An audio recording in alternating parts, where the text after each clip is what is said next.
गानचतुराय गानप्राणाय गानान्तरात्मने गानोत्सुकाय गानमत्ताय गानोत्सुकमनसे गुरुपूजिताय गुरुदैवताय गुरुकुलस्थायिने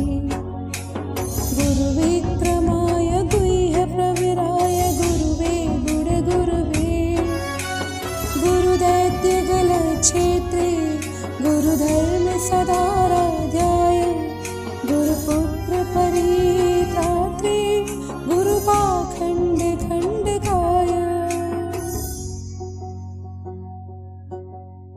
गीतेसाराय गीततत्त्वाय गीतगोत्राय धीमहि गूढगुल्फाय गन्धमत्ताय भोजयप्रदाय धीमहि